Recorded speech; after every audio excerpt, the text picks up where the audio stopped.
everyone, and welcome back to another mobile filmmaking tutorial. I know that most of you guys watching this video right now carry a smartphone with you. Well, guess what? You can create awesome things with it. You now have the advantage to create a masterpiece right there on your smartphone, and the good news is you don't even have to spend money on expensive camera gear to create good videos. With that said, let me show you how to film and edit on your iPhone so that you can get the best results for your video. Should I bring back that intro?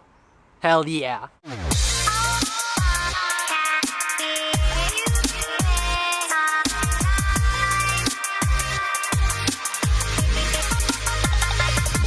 For the filming part, I will be filming myself without any help, using the iPhone 11 Pro standard camera. I will be using this inexpensive tripod. This way I can get interesting angles of myself. By the way, if you're interested in the mobile gear I use, I will leave links to it in the video description below. I think filming yourself is the best way to learn filmmaking fast.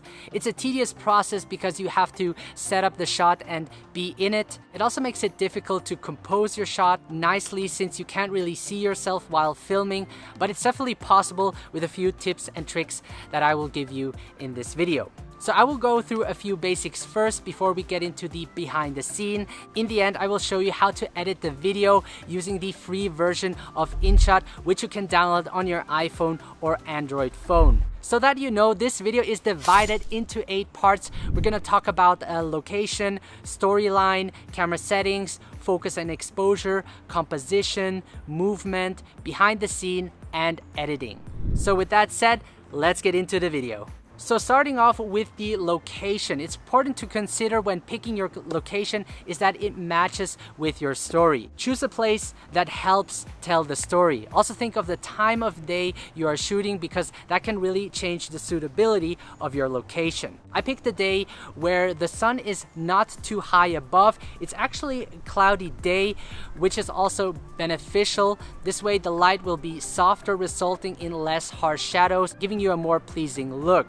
So try to avoid shooting during midday or pick an overcast day to really get better result, unless you're going for that harsh look like in Western movies. So if you have to shoot during midday but want a softer lighting, then look for fully shaded areas, maybe behind trees or behind a building where there is a shadow. So moving on to storyline. For this video, we're going to have a vague storyline. It's important to have some kind of story in your mind. I will start out from this spot. I will then get shots of me walking through the area, observing the place and crossing the bridge. In the end, I will be arriving at an interesting spot where I'll be filming most of my B-rolls. I will then put down my camera bag, grab my camera, and take photos of the environment. So with this story in mind, I sort of know what shots I need. This is helpful because you don't want to just capture random things. When shooting videos, you don't always want to shoot from eye level since we see the world like that anyway. Really take the extra step to find interesting angles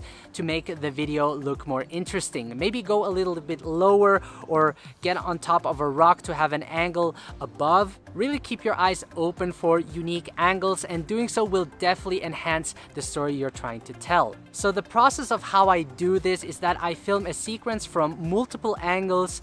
This way I have more option in post to cut the story. I usually start off with an establishing shot to give the viewer an idea of where the scene is taking place. I will also be taking medium shots that will help tell the story. These shots will mostly be static because my smartphone will be on a tripod most of the time. And of course, I will add some nice detail or close-up shots to add more emotion into my story. Camera settings. We will be working with the standard camera of the iPhone because I want to keep it as simple and easy as possible for you guys.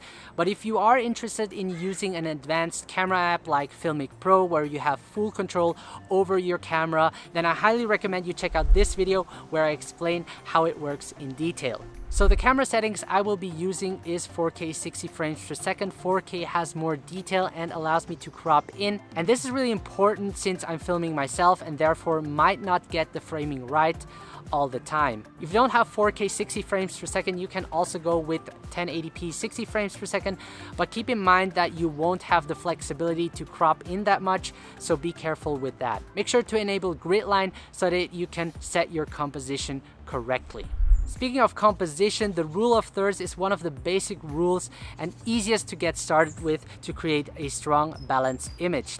You simply want to enable grid lines and place your subject on one of the 4 intersection points. Avoid placing your subject in the box like now. Although placing your subject in the middle can create a strong composition, doing it too often can make the shot look very boring. Keep in mind that you don't always have to use the rule of thirds. It's really here to guide you to create a dynamic composition in your video. Another important part of composition is that you have a strong foreground, midground, and background to add a sense of depth into your scene. Think of it as layers. In terms of shallow depth of field, you won't get that much on a smartphone, meaning that the subject is in focus and the background is out of focus. Now, there is a way to achieve a really shallow depth of field on your smartphone, is to get really close onto your subject.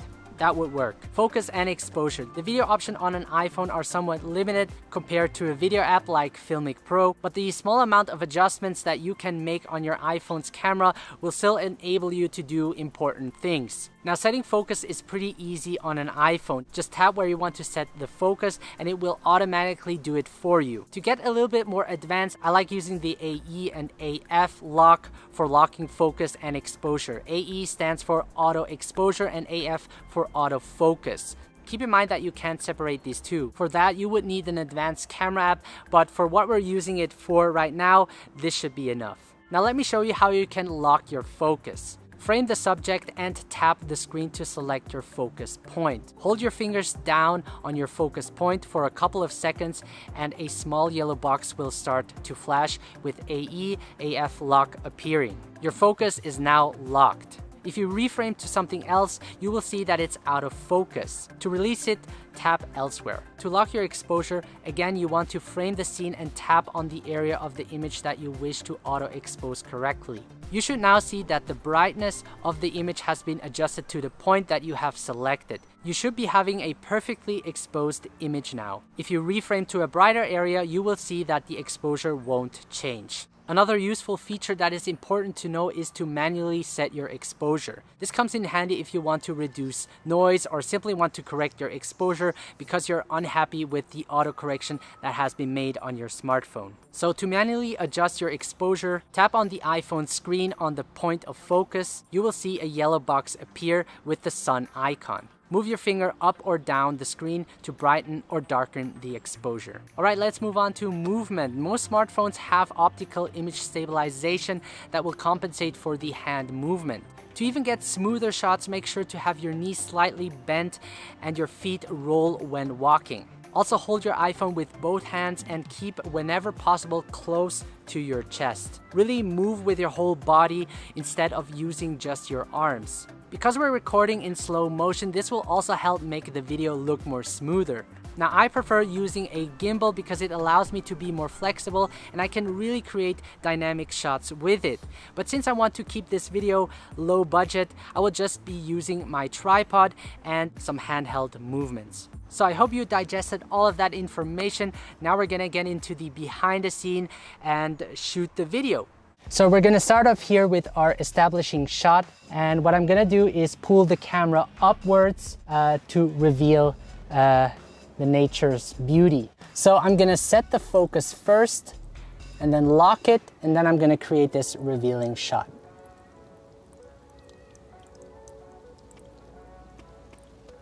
So there's a nice reflection going on here, and I think this is gonna look great for a nice close-up. So I'm gonna use the telelens for that. I'm gonna set the focus on the reflection, lock it, and action.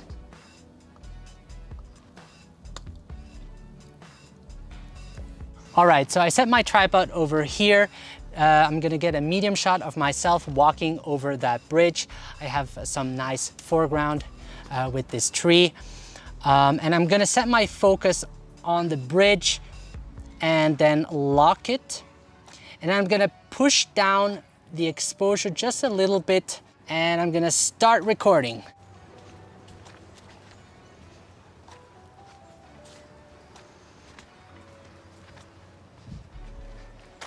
So I think this shot would look great because of the leading lines, giving it a nice symmetry. So I'm gonna set the exposure on the sky to preserve those highlights and lock it. So let's test it out.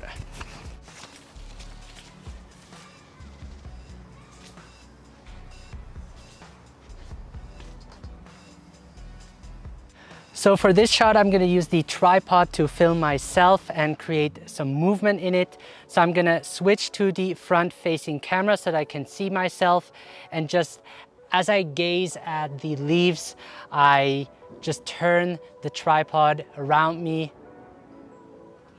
And I think that's gonna look great. So let's try it.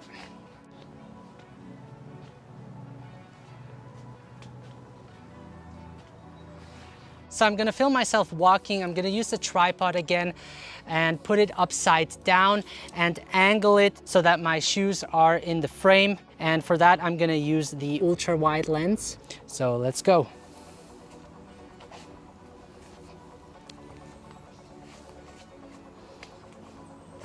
So I think this would be an interesting angle as well. As I said before, I want to get for every sequence different angles. So I have a little bit foreground, these leaves, and I'm gonna walk across the bridge again. And this is gonna create a really dynamic shot. Start recording.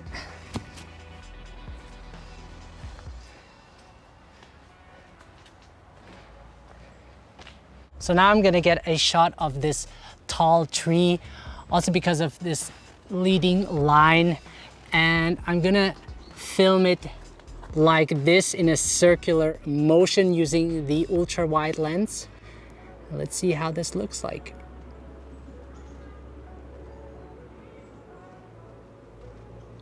The next shot will be from a different angle, like a continuous shot of the previous video. And again, I have some leaves here in the shot, and I'm just gonna walk across the bridge again along this path. Start recording. And of course, there is also some acting involved.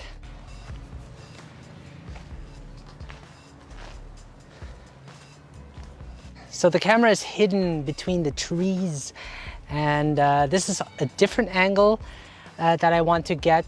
Again, me walking this path so I can create a dynamic shot. Press the video and we can get started.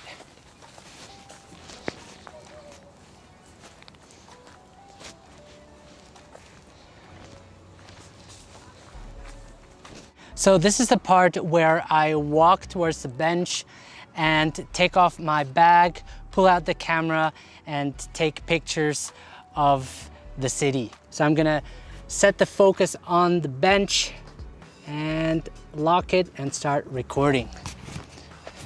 Oh, and one important note is that you don't want to have the trash can in your frame.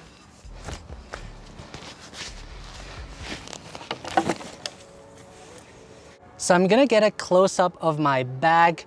I'm gonna use the tele lens, and I set the focus on my bag. This way I can create some nice shallow depth of field. So let's see how this will look like.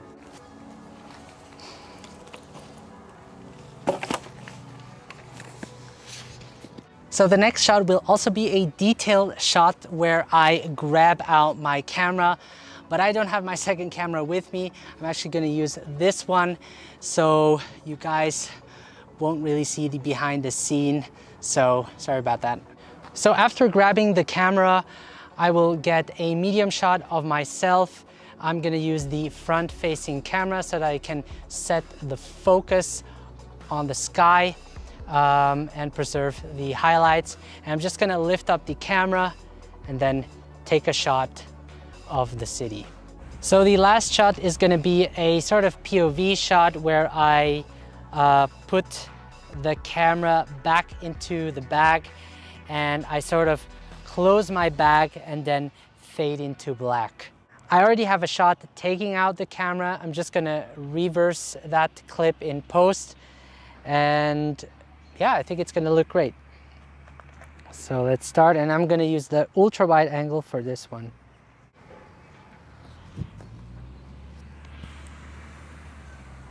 Yep, that's gonna be our ending. All right, guys, so I actually already finished editing the video. We're gonna use the InShot app, and it's actually a really simple video editing application that is almost self-explanatory, but I'm gonna walk you step by step through it and also show you some advanced features that you can apply for your video to make it look even better. So make sure to download the InShot app and we can get started. All right, so open up the InShot app and we have video, photo, and collage. We're obviously going to work with videos, so select that. As I said before, I already edited the video, so it saved it as a draft. It does that automatically, and you have to just be careful not to delete your original files on your saved camera roll if you're still working on the project. So just to show you how to import the video, you would select new and then select the videos in the right order. So as an example, and I would select the green check mark. Okay. All right, so this is our timeline, as you can see. And the first thing you want to do is go to Canvas, and you have different aspect ratios. So you can choose 4:5 for Instagram, or 1:1, or 9:16. But we're going to use 16:9 because that's the standard ratio for film. And you also have the option to zoom in, which is really great if you want to change angles, for example. And you can also select different backgrounds. So if I would go back to ratio, for example, 1:1, I can go to background and make the background either very blurry, or I can choose a color, which is really awesome, or shapes, patterns, but we're not going to use that for now. All right, so we're going to choose 16:9 and select the check mark. So the next thing I would do is remove the InShot watermark. I select that and then remove this once. I do that for every project I create on InShot, and you can do that every time. So that's pretty cool. And if you don't want the ads to be displayed, you can just, for example, close the InShot app and select flight mode, and then select InShot again, video, and then our draft, and it's gone. So you don't have to deal with that. Then you have music. You can choose tracks. They have their own built-in tracks. I personally have a paid subscription on Artlist, and I just use music from them because I most of the time monetize my videos. But they also have a few selection here. Now, another great resource to get music from is YouTube Audio Library, or No Copyright Music. I actually have a dedicated video on that you should check out. So I actually imported my own music from Artlist over AirDrop, which is really cool, that I used for this video. But you can also connect it over iTunes, and you also have effects, for example, weapons, instruments, and all that stuff. And I actually used a couple of them for this video. For example, I used birds, since the scene is taking place in the forest. You can also record your own voice if you wanted to create a voiceover, for example, but we're not going to need that. Now, you also have the ability to add stickers. I don't use that. I usually add my own PNG pictures. You can import them from your camera roll, for example, and I'm going to show you how that can be an advantage for your video. And then we have text. You can add your own text. All of the text you've seen in the video was added through here, and you can also create transitions. You can change the font of the text and so on. We will get to that in detail later. Then you also have the ability to add effects. Most of them are paid, but I don't use them that often. And you also have filters. I actually paid for the cinema pack filter because I think it looks really nice. And you can also adjust the intensity. And if you want, you can also color grade or color correct your image using these tools right here. Pretty advanced for video application on the phone. And if you want to apply all of the effects to all of the videos, you can click the double check mark for apply to all. And this is really useful and will save a lot of time. So we're gonna head back. Next thing is pre-cut. This is great for precise editing. So on a phone, it can get really hard to make precise cuts. And with the pre-cut, you're able to do cuts, for example, to the beat or so.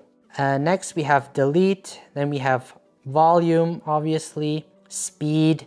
And this is going to be really useful because I'm going to slow parts of the clips down to around 50% since everything was shot in 60 frames per second. Now you can't apply this to all of the videos. That's kind of a bummer. So you have to, if you want to slow down all of the videos, you have to do it by selecting each. So you can also duplicate your clip, rotate it, flip it, freeze it, reverse it, all useful tools that I used for the video. Another great thing you have to know is if you accidentally deleted a clip, you can undo it by selecting the left arrow. As you can see, it reverses that. Now, if you want to see the video clip as a whole, just hold and tap outside of the timeline and you can see each shot taken. So this is really great to reposition your clips however you like to. Now you can always add more clips by pressing the plus button and going to video photo. This way you can add more video clips to it. For example, this one, but I'm just gonna delete this. All right, so I'm gonna open up my draft and this is how it looks like. As you can see, there's a watermark again. I'm gonna remove that by selecting remove this once. So I started off by organizing the clips in the right order so that I could tell the story. And to do so, you can just press and hold on the timeline or outside of the timeline and then reorganize it the way you want it to. And what I also did is in Canvas, I selected 16:9, which is the standard aspect ratio for movies. So I took this as the opening shot. As you can see, I added some cinematic letter bars to it, which is really awesome. This was also shot in slow motion, actually. So I slowed this down by 50%. And the color grade is really awesome. I really like the LUT preset on this one. So if I select filter, I chose Cinema 1. This is how it looked like before and with the LUT applied. Looks really nice, right? Makes a huge difference. So in order to add a letterbox to your video, I actually downloaded a PNG letterbox from Google Images. You can just type in letterbox PNG, save the PNG letterbox to your camera roll, and then you can go on to sticker, select sticker again, and then choose from camera roll, and it will give you that PNG letterbox. PNG means a picture without the background, basically. And then you can adjust it this way. And there you have it. And then you can stretch it out all the way. As you can see, I've stretched it till the end so that it stays. And this is really a cool hack to give your video a cinematic feeling to it. As you can see, I also added a transition to it. The way to do this is to go to edit and select this part. So you have different transitions right here. And I chose this one because it looks really great. The next thing I'm going to show you is how to add your titles. So we're going to select text. And then as you can see, I have different titles over here. and you can just select. So you can edit the text by selecting the pen. As you can see, I can choose different fonts. Bebas is my favorite. You can also choose the color of it and also transition. So I chose this as a fade in and fade out transition. And you can also select the duration of the fade in. And I think 0.7 would fit perfect. All right. And you can move it by holding on the text and then dragging it, which you can actually be really precise with it. So another thing I would like to show you is this transition right here. So in between clips, you can see this white box. You can select that and choose different transitions. My favorite transition for this would be this one. I really like this transition, particularly for this scene because of the sun flare getting brighter and brighter. With this transition, it fades into white. So this shot was actually upside down. So it looked like this, and I just rotated it, and that's it. So I actually have two similar shots, which is this one, me grabbing the camera and putting the camera back in. So this is actually a reverse shot I did. And I also cropped in because I don't want to have the same framing all the time. How I did that is I went to canvas and zoomed all the way in. And you can also adjust the framing to your liking. So let me show you how to add sound effects. Just go to music. So as you can see, I have different sound effects. I have birds, I have walking on the leaves, and I also have whoosh transitions. For example, where it fades into white, I added a whoosh transition. Below is the music track playing, and I also added a fade in to this music track. As you can see, you can select fade in and fade out. And usually these sound effects aren't too loud. I usually lower it to around 5%. To export this, you just press the upper right button and save it. And this will take a little while, but it's gonna be on your camera roll, and then you can use it for your social media. So as you can see, filming yourself and editing it on your iPhone is possible to create quality videos. Even though I personally prefer to edit my videos in Final Cut Pro X, it was still a great challenge for me to do. And this video application is actually pretty advanced for what you can do with it. That is why I highly recommend you go out, try shooting videos of yourself and editing it with the video application InShot. Now, I would love to see your videos, and if you upload it on Instagram, make sure to tag me at Bennett Grazer. Now, it does take practice shooting videos, and the more you do it, the better you get at it. If you like this video, leave a thumbs up and let me know what you would like to see next on this channel. Subscribe to my channel so that I can keep creating these awesome videos for you guys. Now, if you want to dive deeper into mobile filmmaking, I got two videos right here that you can check out that will certainly help you improve your mobile filmmaking skills. Until then, I wish you all the best. Thank you so much for watching, and I will see you in the next video. Take care, guys.